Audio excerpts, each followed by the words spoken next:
Hello, family. It's me, Darciea Houston, better known as Major Melanin. I have a wonderful project going on with myself and local chefs.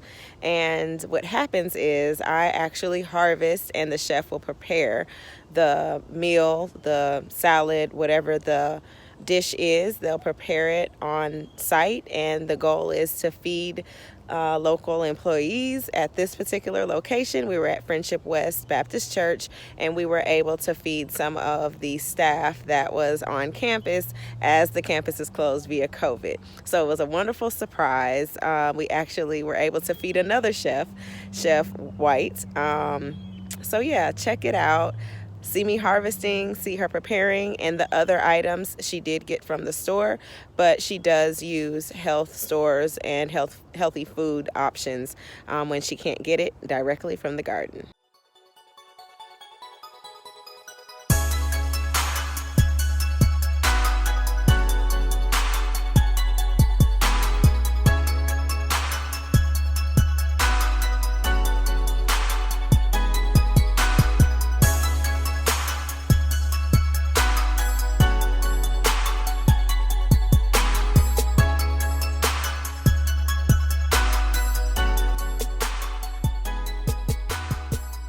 Right here we have some collard greens. They are starting to bolt because of the heat, and just the weather has been very odd. These are edible. They're very expensive. Oh, I see a ladybug, so that is a great thing. I just took her off. But I'm also not just harvesting. I'm also getting the things that are not benefiting the plant off. So any kind of growth that is going to seed, we want it, and it is beneficial. Harvest on the collard greens, I kind of want to go below. I want to be lower. I want to harvest the lower leaves that are big enough. I'm going to take leaves that are preventing the small leaves from getting sun. So it's about maintenance when you're harvesting. You're not just harvesting to be greedy and say, oh, I want all of this. You're really harvesting to say, I'm going to care for the plant and my body at the same time. So we have a few collards, not that much, but we won't need that much because we're going to do a salad. And then we have a lot of thyme. So I chose to grow thyme with the collard greens because it's anti-fungal, bacterial, a lot of but it is a pest control. So if it's a pest control for the plants, it should be a pest control for you too. No different than your onion and your garlic. They're pest control in the garden, and they are also pest control in the body. So that is a lot of time for one salad. But I just took 2 branches. It will regrow. I didn't want to take too much because I don't need too much, and it's already here. So I can come back and get it if I need more, right? The next thing we're going to harvest is kale. Follow me. These weeds are beneficial too. I'm not getting rid of my weeds. I need them. I need them for compost, but I need them for composting. All right, Chef Courtney, do we need any parsley? That's a lot right here. Parsley is great for plate decor. Yeah. When you want to dress your plate, make it look pretty, do a little garnish, add some parsley. In my opinion, I love it with salmon croquette. Okay. Inside the ingredient, for whatever reason, I do cilantro on the top. Cause see, me and cilantro, we that thing. Best friends. We in that thing. Parsley is the #1 bladder control. Okay. So making tea out of parsley is really helping with women's health. So pay attention to that. It could be a tea. It doesn't necessarily have to be, something that you're actually cooking with. But I agree, it's not the best flavor or taste. Well, and it's too bad. So the other thing is we are here with the kale. And I have to, in my mind, make sure that our plant feels loved, nurtured, changing its diaper basically, wanting all the old to get off. It does not want what it does, it cannot help anymore. It's preventing new growth if you have a lot of old growth. So I'm throwing those out, not because they're something I can't use. They're going to go in my compost tea. I'm going to use them, but just not for cooking. word you just said. Yes. We cannot have new growth if we are sitting with the old. All right, so now same thing with the collard greens. We're gonna pull off some. Kale is very hardy, and I'm sure Chef Courtney G is gonna talk to you about this hardiness of this kale. I know some people don't like it without cooking it, but I mean, I had a a kale Caesar one time, and I love kale ever since. But I'm not just getting ready to eat kale by itself. So we're gonna get a lesson on that.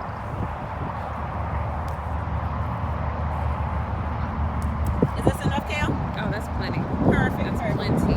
Alrighty, so we have dandelion out here. This is pretty much undeveloped, so I don't want to take too much of this dandelion. But we need some garlic chives.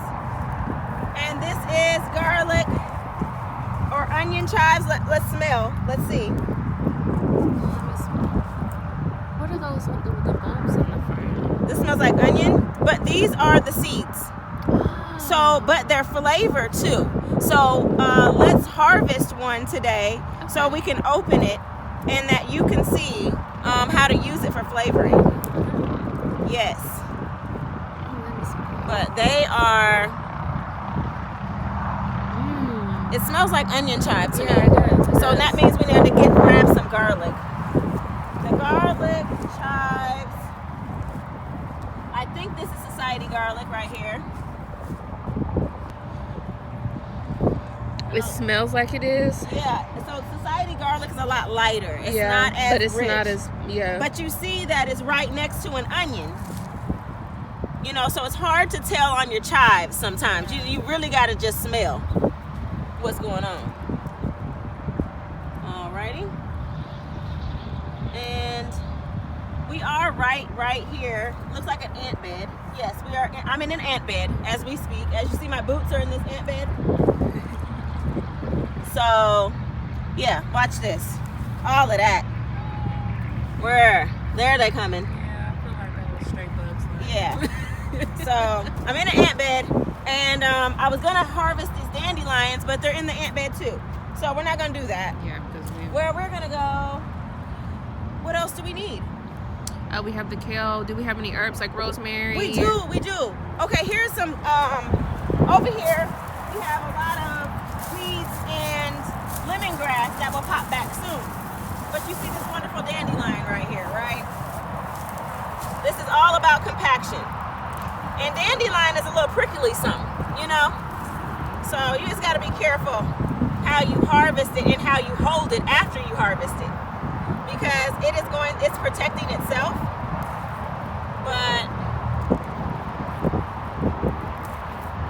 And all of this milk, look at that milk from me harvesting. That is the nutrients you are looking for. So when I harvest, you see I'm holding them together. You're okay. I'm holding it together so it won't poke me. But that milk is in there. And this is the nutrients. And it's going to go right into your salad right now.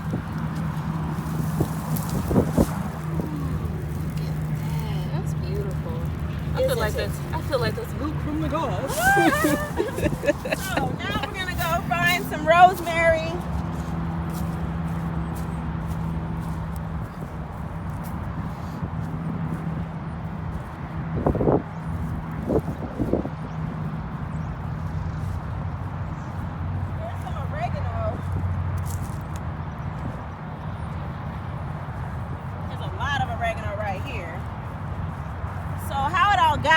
I moved it, right? I didn't have enough volunteers because, see, y'all say y'all want to help, but y'all don't be showing up.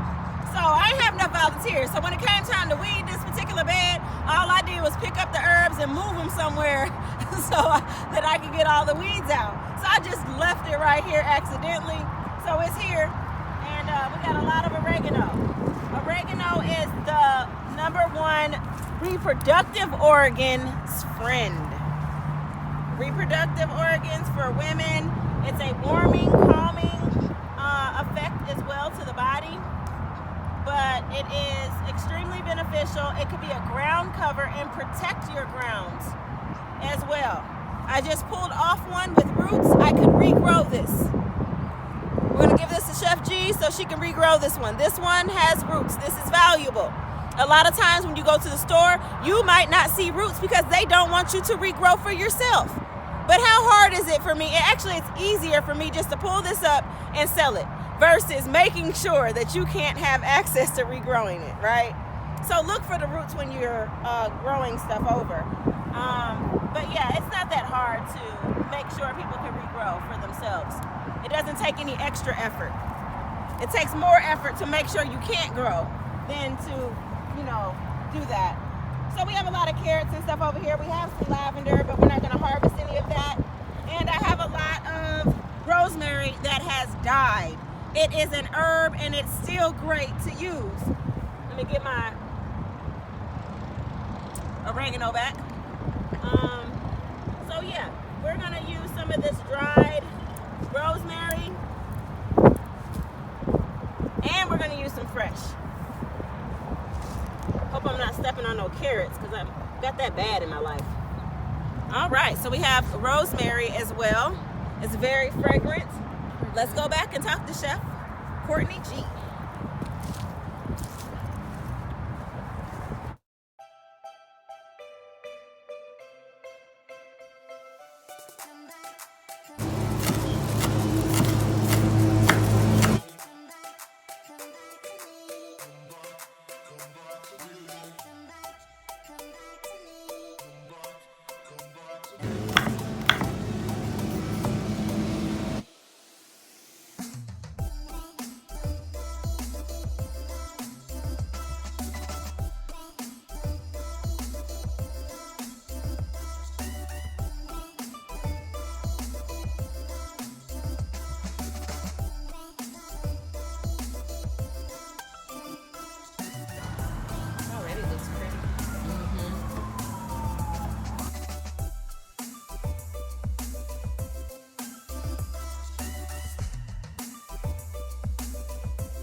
Go like this. Avocado. Oh, yay! That was bad.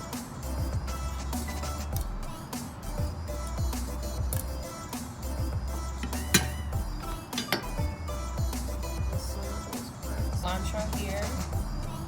Green onions. You have quinoa, tricolor quinoa. You have a tahini dressing. I'm gonna mix up later. Red bell pepper here. You have your cucumber. You have your heirloom tomatoes. And we have arugula here. Quiet on the set. Okay. Alrighty. Actually, what I'm gonna do with the collards is I'm gonna do like how we would do with rolling them and then cutting slicing them. Yeah.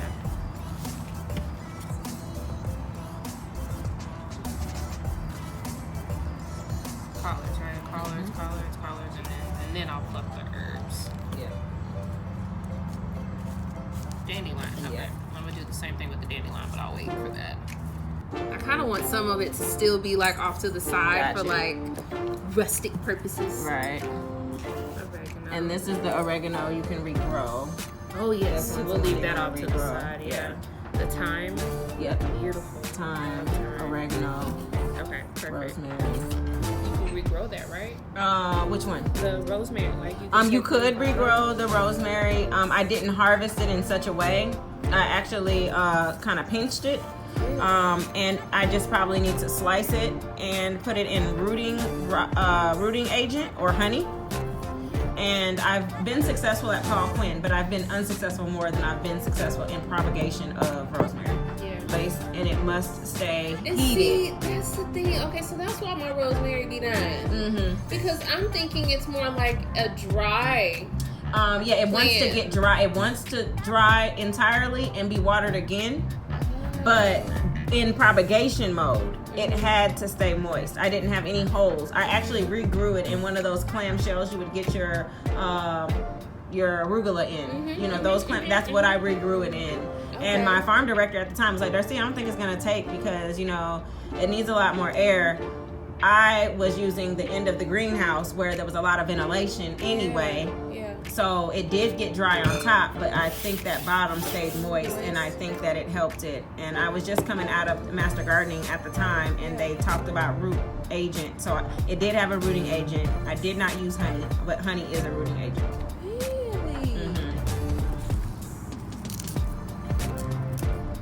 Another thing you can do with kale chips. Kale chips.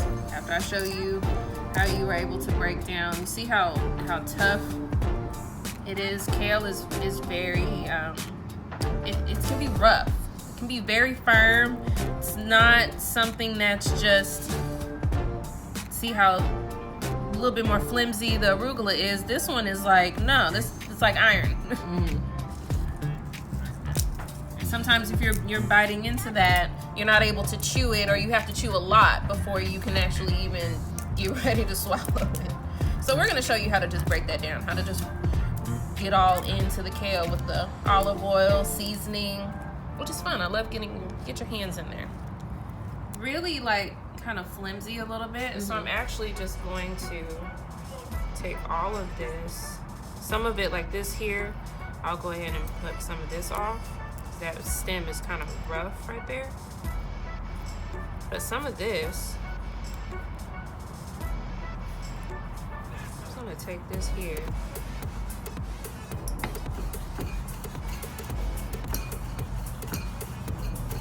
I didn't take all of it off the vine, but I mean, I was able to cut that just very easily.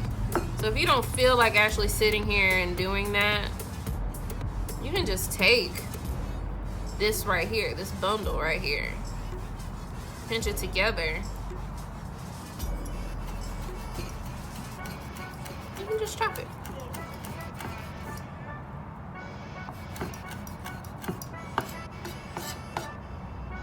And you can't even tell that you have no stems in there. It's not even just that. I mean, that's still nutrients, so you're not eating anything that's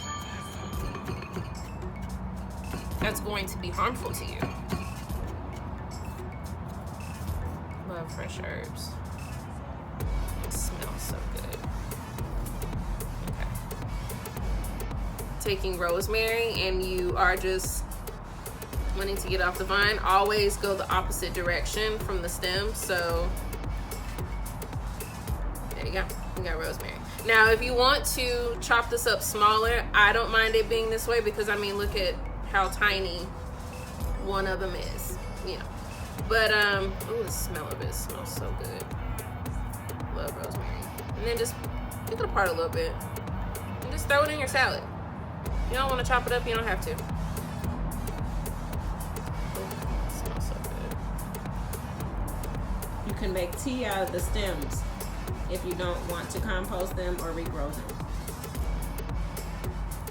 Just take the rest of it off. There you go. Smells good. I see what you mean too. Oh, it's prickly. Oh yeah. And see, you're not gonna feel it like that in the store.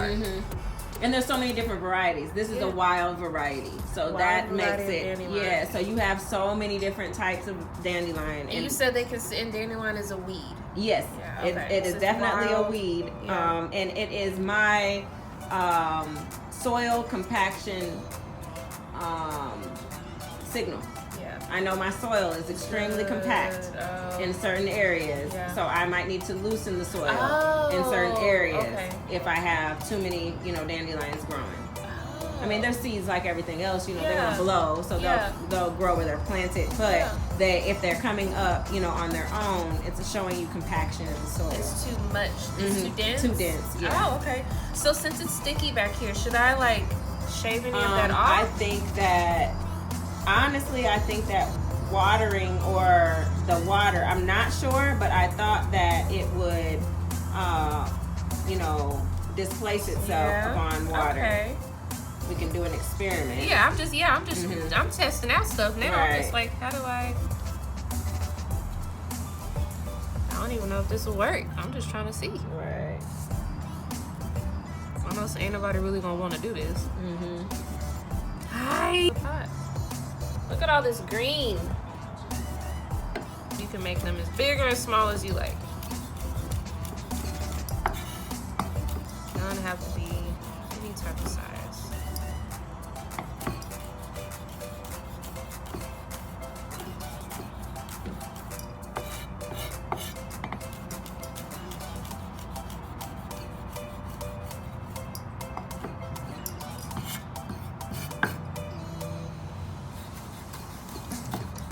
Seeds and all, stems and all.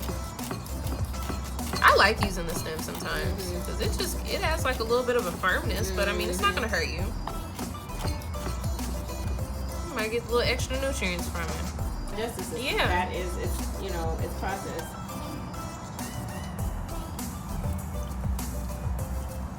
What we're doing, and I mean really not that dirty. Looks really nice and green.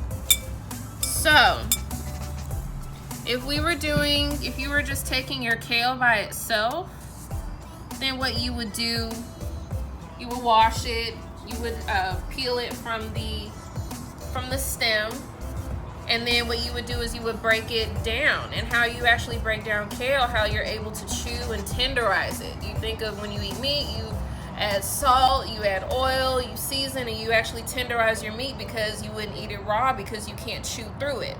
That's the type of texture kale gives you. So we start adding our ingredients. So we're going to take the quinoa, and quinoa is actually really good. It's high in carbs, so if you do want to do low carb or no carb, use cauliflower rice. It'll give you the same exact result. But it's a seed. Quinoa is actually a seed. But it has one of the highest forms of protein, 8 grams per 1 cup of cooked quinoa. So, like I said, this is a full meal. If you don't want to add any other protein to your meal, add quinoa. Make this kind of prettier. Cilantro goes with everything.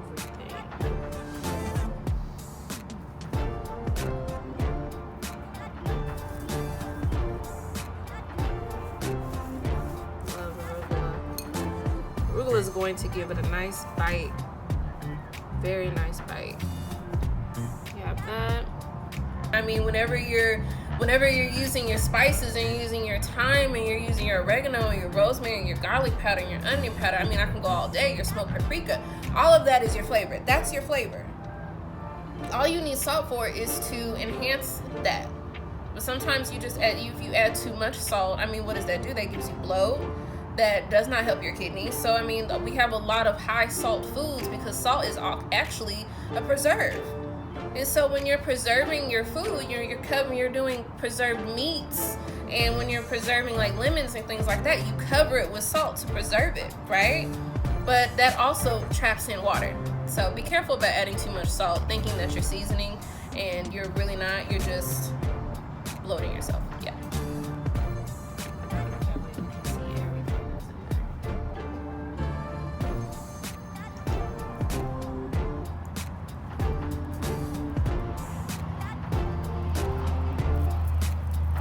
That really nice flavor. Added a little bit of salt, so you see how it got a little thick. Once it gets a little thick, then all you need to do,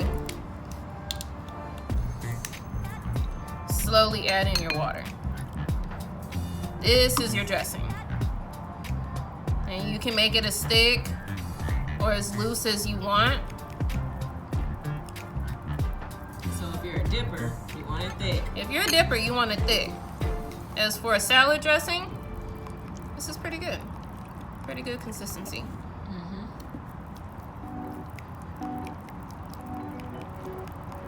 all of that already going to the bottom? Look at that. Ooh, I'm gonna eat all of that.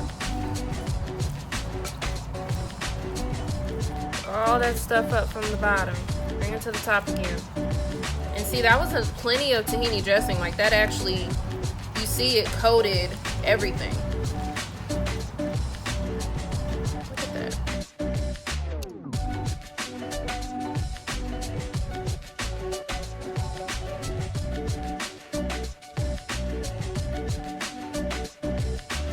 Still good the second day.